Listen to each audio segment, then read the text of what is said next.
A Polícia Civil agiu rápido e já prendeu o acusado de matar o casal de idosos. Eu falei que não tinha nada de usuário, de pessoa desconhecida que entrou com oportunidade. Você vai ver, esse daí é o imagem preso e ele já estava preso ali na praia. O criminoso é marido de uma funcionária de anos da casa. Quem vai trazer os detalhes com exclusividade pra gente, ele que traz desde os primeiros momentos até a imagem da ação desse criminoso, é Jackson Silva, direto da DH. Boa tarde, Jack. Olá, minha amiga, boa tarde a todos. Começo falando, Isabela, sobre o nome desse acusado, Luiz Carlos. Ele estava em casa na comunidade Praia da Rosa. Foi preso ontem, foi surpreendido pelos agentes aqui da DH. Isabela, nós prestamos um serviço à sociedade, à família desse casal e ajudamos também as investigações aqui da DH. Daqui a pouco eu volto com mais detalhes, contando quem era esse rapaz, a relação dele com essa família e também outros investigados. Isabela Benito. Eita, eu falei! A reportagem de Jackson Silva. O pedreiro e marceneiro Luiz Carlos Custódio Ferreira foi preso na tarde desta terça-feira na comunidade Praia da Rosa, na Ilha do Governador, zona norte do Rio. Aqui você cometeu crime, é isso? Um crime bárbaro e misterioso que durou aproximadamente 48 horas. Mas a polícia descobriu o paradeiro do assassino. Luiz Carlos foi encontrado dentro de casa e foi surpreendido com a chegada dos agentes. A prisão dele aconteceu após o SBT mostrar imagens exclusivas do acusado entrando na residência do casal momentos antes do crime. Essas imagens foram fundamentais para ajudar na investigação. Através disso, nós pedimos o mandado de prisão temporária, que foi deferido pela Justiça nessa madrugada, e aí logramos prendê-lo hoje na sua residência. As vítimas foram identificadas como Selma Muniz Santos, de 76 anos. Ela era professora. E o esposo dela, Antônio Sidney Rocha Santos, de 68 anos. O crime aconteceu no último domingo, no bairro Portuguesa, na mesma região. Foi uma brutalidade tão grande que foi através de um golpe na cabeça de uma vítima, do seu Antônio, e de uma facada e de amarrar também a senhora Selma da forma com que o autor fez. O casal foi enterrado na tarde desta segunda-feira no cemitério do Cacuia. Nossa equipe já tinha adiantado que houve uma briga entre Dona Selma e o marceneiro, por causa de uma porta que foi instalada na casa do casal. Ele trabalhou como marceneiro para o casal, prestou um serviço instalando uma porta na residência. A princípio, mas a principal linha seria realmente de latrocínio, um roubo seguido de morte. Ele adentrou na residência, ao que tudo indica, para subtrair os pertences das vítimas. Investigações apontaram que Luiz Carlos tem várias passagens pela polícia, entre elas roubo e receptação. As investigações continuam, vamos apurar a participação de terceiros, inclusive da senhora Marta, e o que deve ser resolvido mais para frente. A família do casal agradeceu à Delegacia de Homicídios pela prisão do assassino. Fiquei extremamente feliz e emocionado. Nós conseguimos dar uma pronta resposta à família por esse bárbaro crime, e é isso que é a recompensa que esperamos.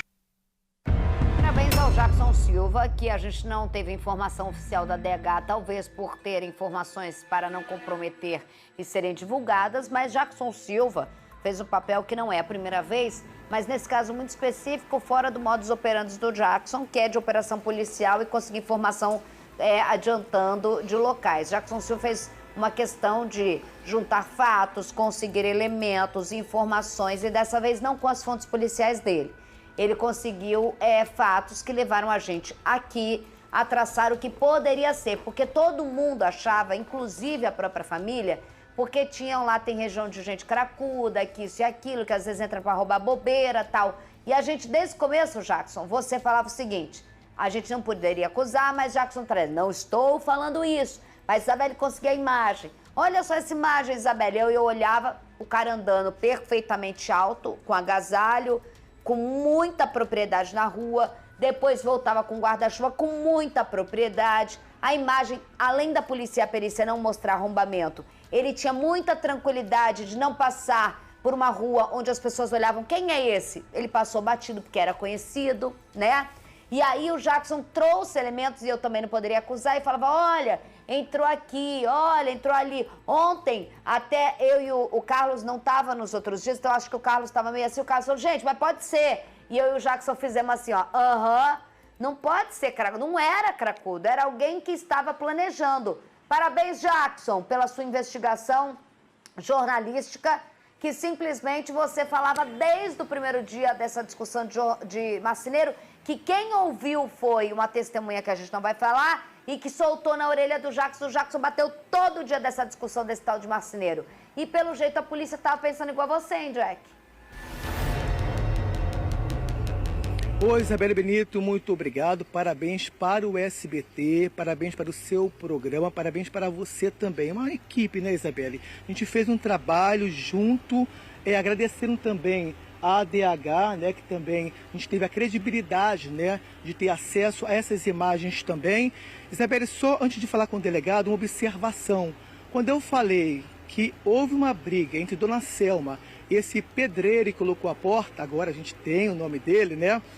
O porquê que ele voltou ao local? Se houve uma briga no passado, talvez tenha sido um ingresso para ele entrar novamente na casa. Aí teve também informação da esposa dele, que disse que ele tinha a chave, né, da casa. Ou seja, quando eu falei ontem que certamente alguém da casa, o seu Antônio, talvez tivesse aberto a casa para ele entrar, na realidade, então foi ao contrário.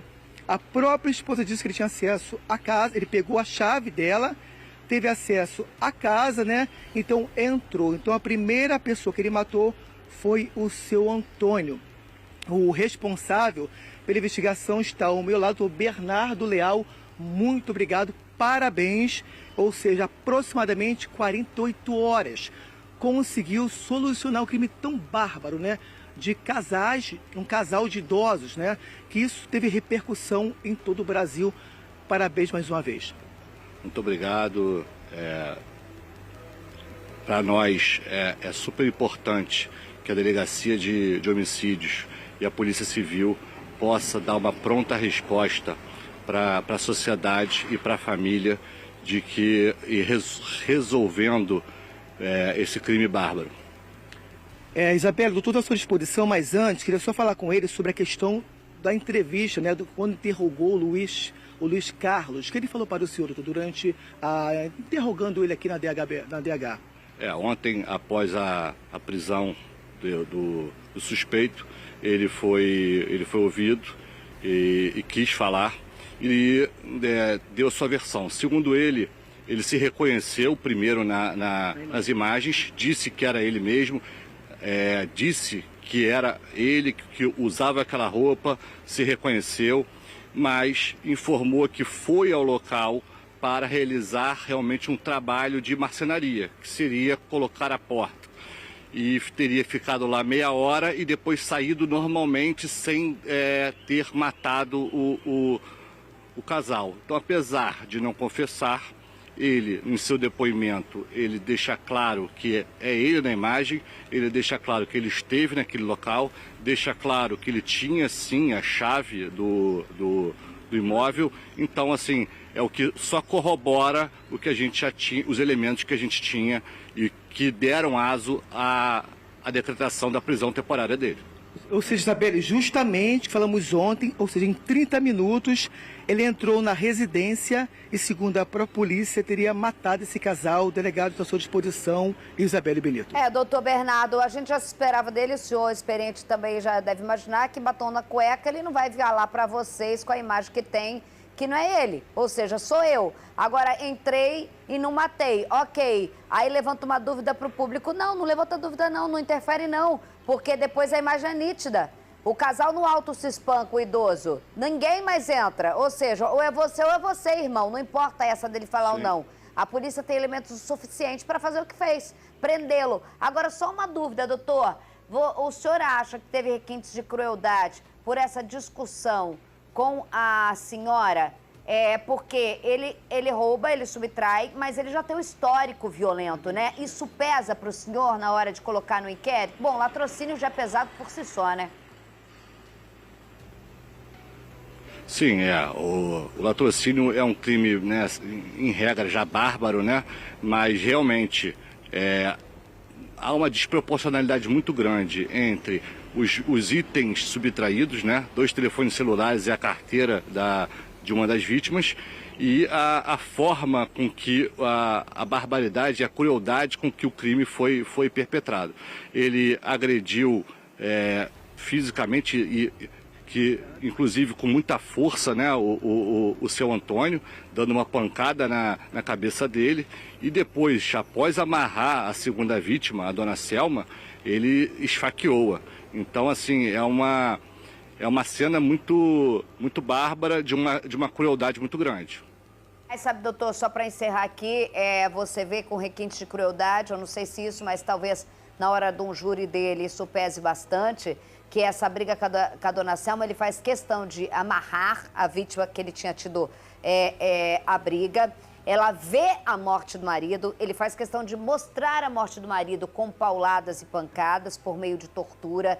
Depois ela tá amarrada e depois ele a mata com algo que é o objeto de perfurante muito pequeno, com golpes muito fortes. É muito difícil a gente falar, já que também os filhos encontraram os corpos. Então, assim, isso daí já pro delegado é importante, mas é importante a gente ressaltar como opinião pública para o momento de um juiz como ele, no dia de que ele for levado a júri, porque todo esse requinte de crueldade, ele fazer uma senhora como ela assistir tudo isso, reviver a cena do crime, pesa bastante na hora da pena que a gente precisa, apesar da gente já saber que é um crime hediondo, com uma pena severa e tudo mais. Jackson Silva, uma última informação com você.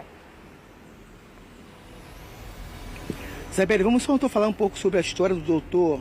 Né? O doutor é o delegado novo aqui, né, da Polícia Civil do Rio de Janeiro. Ele é esposo da Ellen Souto, da Descoberta de Paradeiros. É a primeira vez que ele entra ao vivo aqui com a gente, né? Ele falou, já não entra ao vivo não, eu gravo com você, tá, doutor? Não, foi muito bem. Esse crime tão bárbaro, né? É importante você entrar ao vivo com a gente. Então, obrigada. Só ressaltando, ele é novo, delegado novo, mas olha o desafio que ele enfrentou, né, de ter que desvendar esse crime que até então era misterioso e conseguiu descobrir. E na DH, Isabelle Benito. Novo nada. Muito obrigado mais uma vez, Muito obrigado, tá? eu agradeço, muito obrigado. Um abraço, doutor, foi muito bem ao vivo. Ele é tímido também, tá, Isabelle? Não, um abraço. E outra que, novo o quê? É novo, você mas deve em casa com a doutora Ellen. Manda um beijo pra doutora Ellen Souto, desde minha época de repórter, uma delegada que fala muito com a imprensa, sabe muito. Então, assim, imagino que pegar a experiência, conviver com uma delegada como ela, nada, virou cascudo antes de ter já aí o distintivo. Só botou o cordão no pescoço, só posso passar. Tinha uma referência. É isso, e Marcos, isso daí, ó. Tinha uma referência, além da Ellen também, ele é amigo do Marcelo Carregosa. Então, olha suas referências. Aí ferrou. Tava bem na doutora Ellen Souto, agora danou-se. Meu amigo... Diga, doutor. Muito meu amigo, muito competente. Também, muito meu amigo, a gente fica brincando aqui. Doutor Bernardo, nosso comentarista aqui, ele. Obrigada, o Dorigo tá rindo aqui. Parabéns. Parabéns, mandou bem ao vivo. Parabéns pro colega aí. Entrar ao vivo não é fácil, não. Saiu bem na entrevista, mas é investigação. Investigação é difícil. Eu falo sempre aqui, eu confio muito no trabalho da Delegacia de Homicídio, tá aí, menos de 48 horas, tá solucionado, o cara preso. E num crime como esse, que você tem que ficar quietinho, resposta porque rápida, já a gente quer a polícia assim, pô. Sabe como é que é.